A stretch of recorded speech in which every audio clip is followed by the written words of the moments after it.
evening, ladies and gentlemen, and welcome to Lair of the Film Exorcist. Tonight we will be reviewing Quintessential Quintuplets, a 2019 anime about a gifted student who is forced to tutor 5 sisters who refuse to study and just want to enjoy life. Crew consists of director Satoshi Kuwabara. The story was written by Kishiro Ochi. The music was created by Natsumi Tabachi, Hana Nakamura, and Miki Sakurai, and it was created by Tezuka Productions. The cast involves Futaro Utsuki, who is voiced by Yoshitsuka Matsuoka and Josh Grell, Ichika Nakano, who is voiced by Kana Hanazawa and Lindsay Sadell, Nico Nakano, who is voiced by Anya Tatsuki and Jill Harris, Miku Nakano, who is voiced by Miku Ito and Alicia Angel, Yotsuba Nakano is voiced by Anya Sakurai and Bryn Abril, and lastly, Itsuki Nakano, who is voiced by Inori Minase and Tia Baldard. Now on to my opinion. I'd like to begin with our very first glimpse of Utsuki's intelligence, which is shown when he explains the price of a beef combo without the beef, and when we see his test score of 100%.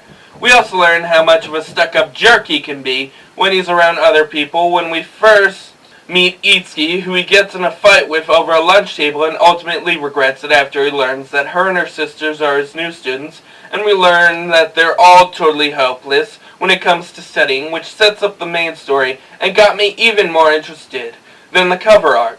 We would then learn in the next episode that they each excel at one subject. Miku, my favorite character, for example, confesses to Utsuki her fascination with ancient Japanese warlords and the history that surrounds them, despite how embarrassed she feels when sharing it with others, which I can kind of relate, because I myself love history, especially World War history. Early on, we also learn that each sister has their own good and bad qualities, like how Nino is overprotective of her sisters, but she's also a really great cook.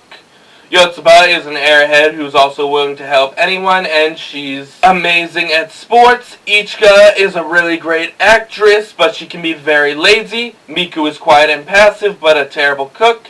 And lastly, Itsuki is the responsible sister, but she can be very two-faced, especially around Utsuki. And these traits actually make the story pretty fun to watch when they affect the story in their own way. Next, I'd like to focus on the romantic aspect of the show, which is basically based around a harem minus the usual ecchi elements, due to most of the girls sooner or later falling for Utsuki, even after they learn about the picture in his wallet, which is of his first love, which we later learn is one of the quintuplets, and they each try to confess to him in their own way, which gets me excited for whichever girl he picks, despite ultimately wanting Miku to win, because of her shy personality and how she was the first one to try and befriend him. Let's go, Miko! Now, it may seem like I've mostly been talking about the sisters, but that's because we mostly learn about them. Utsuki, on the other hand, is easy to understand because he mostly spends his days studying at the risk of his social life, which is pretty sad despite it being for his first love, who want him to give up his bad boy lifestyle, but this somewhat changes when he later gains a bit more development after he meets the 5 girls who change his life for the better by slowly pulling him out of his shell and making him a better person, and this is a huge change from their typical harem protagonists, who would usually stumble, where Utsuki is a calm guy who knows what he wants and will do anything to achieve it.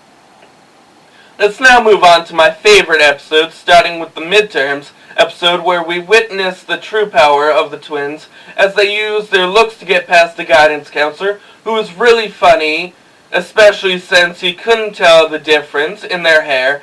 Then in the same episode, we get the nail-biting conclusion where, despite their passing grades in only one subject each, accumulating to at least 100 between them all, Nino jumps at the last second and saves Utsuki from getting fired. And the episode where Nino sees a picture of Utsuki when he was younger, and she totally falls for him, especially since she thinks it's just one of his relatives, which comes up again 2 episodes later when he ends up wearing a wig that makes him look like he did in the picture, which is pretty funny when you think about it, because it's just a wig, not a full makeover. And with all these elements, we get a pretty unique show that I personally find to be amazing for something that came out in 2019. And I can't wait till the second season, which is set for 2020, So without further ado, I'd like to give Quintessential Quintuplets a 10 out of 10, and if you haven't seen it yet, please go watch it. Now, next week I will be reviewing Konosuba, one of my least favorite isekai animes. Stay tuned and have a wonderful night, ladies and gentlemen.